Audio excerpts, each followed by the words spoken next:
It's Darren McStay here from Improve Your Voice, and today I've been tasked with the challenge of providing a 5-minute tutorial on how to give the perfect pitch. And in order to give you a framework that you can use in order to adapt to your own pitches, I've developed a method that I call PIER, or P-I-A. The P stands for preparation, the I stands for intention, and the A is for action. We shall use PIER in two ways. First, psychologically, and second, physiologically. But in layman's terms, that basically means mentally and physically. We know that to prepare means to make ready. So how in fact do we make a pitch ready? First, we've got to look at what a pitch is, right? We need to know what it's for, what it's about, the subject matter. What's the outcome we want? Who is it for? How long is it? What time of day is it going to be? And believe me, that last one is far more important than you think. So in order to mentally prepare, we need to answer all the questions.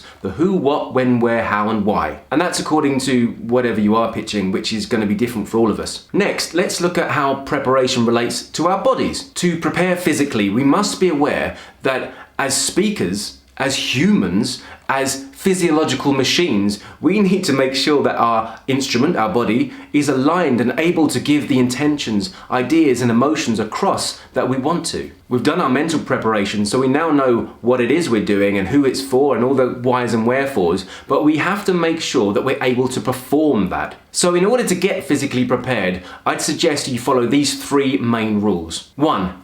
Be hydrated the day before. Not on the day, not 20 minutes before you've got to go up and speak, the day before. If you take in water, your body can absorb it and have time to be ready, because adrenaline can dry you up. And if you leave it too late, then it will take over and you'll get a sticky mouth and you'll feel dry and it'll be difficult to speak. Drink loads of water the day before. I haven't got time to go into the details of this, but do it. It works. Trust me. Get hydrated. 2, and possibly the most important step you can take to improve your pitch and to get it to the best it can be, is this.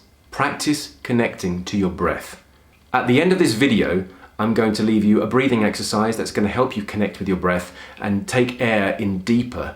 What happens when you have this knowledge, when you're able to do this, is whenever you get stuck, if things get a bit fearful or you forget what you're saying, you can just allow the air to drop in, which gives you some time. You slow down your heart rate, you can reconnect with what you have to say, and you can feel calmer in your mind.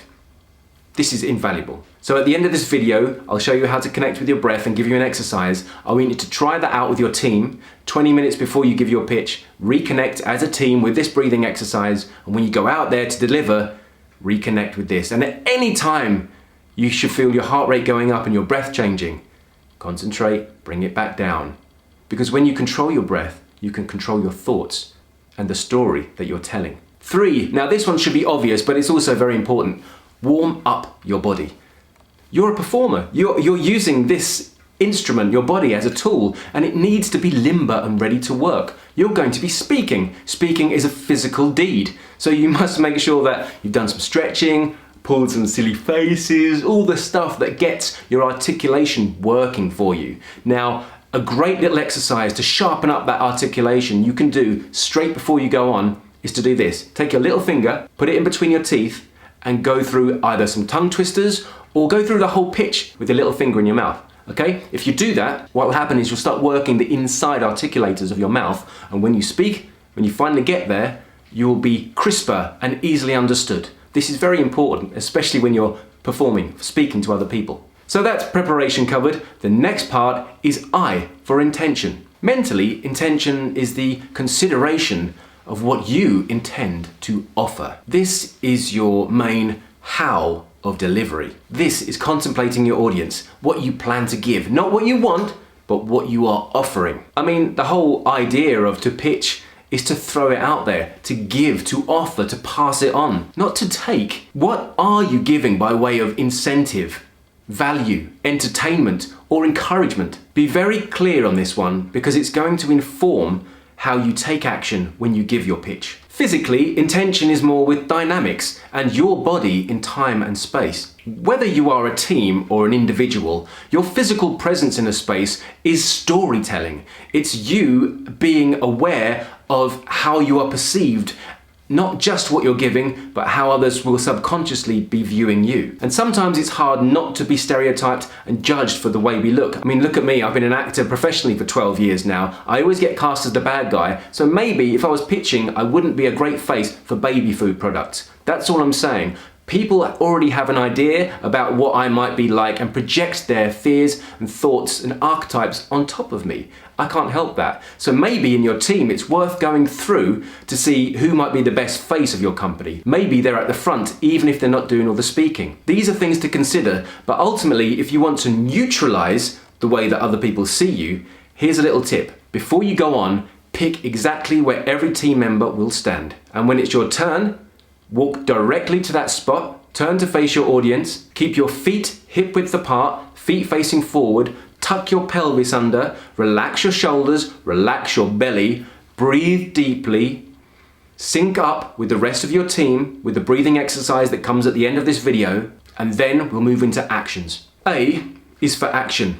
Now, mentally and physically, this means be prepared beforehand to choose a verb, a doing something. How you're actually going to affect the person you're speaking to.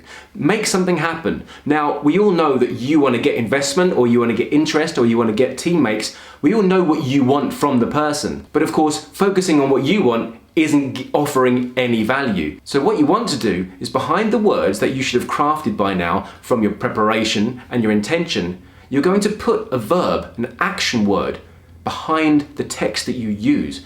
Anything you speak has to be forward and towards your audience. It's giving them something.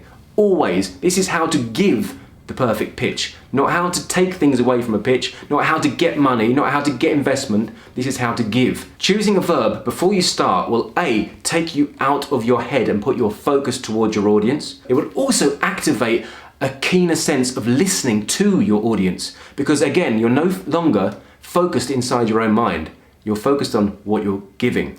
Some examples of this are to flirt, to tease, to encourage, to mesmerize, to encapsulate. Go through the dictionary or thesaurus and find some words that provide an action that will back up your words and give more intention and create greater emotion in the delivery of what you're saying. What you're saying and how you deliver what you're saying do not have to be the same thing. Have your words, have your text worked out, but deliver them with an action that means something on a visceral level. This is how you will connect with your audience, and this is how you will give the perfect pitch. Okay, I think my time is up now. So here's the breathing exercise that you're going to do together as a team, that you're going to practice every opportunity you get. On the base of your back, just above your coccyx, your tailbone, is a part of your body which is the first part of your body formed in the womb. It's known as the sacrum. I need you to use your imagination that every time you breathe in air through your nose, the air goes directly to that spot. Use your imagination now. It goes down to the base of your back. And as it hits the base of your back, it fills up your entire torso as if there were a balloon inside your torso expanding. So as you breathe in, allow the air to drop in and the balloon to expand. But using your imagination, next time you breathe out, again, the balloon expands. Breathe in, the balloon expands. Breathe out, imagine the balloon expanding. And every time you do this exercise, I want you to see how big you can get the balloon. The bigger that you get the balloon, the more energy you're going to have physically and mentally, and the more confident you're going to feel. Because A, you would have fed your body with the vital nutrients it needs, and B, you would have opened up some more deeper relaxation in your body, which will come across as relaxation, which is much easier to watch than tension. Breath is fundamental to the voice and fundamental to how well you pitch yourself. This has been such a brief video, and I've given you so much information that I hope you're able to take something away with it. If you want to see more, just come and visit my channel at Improve Your Voice. I'm Darren McStay. This is Improve Your Voice.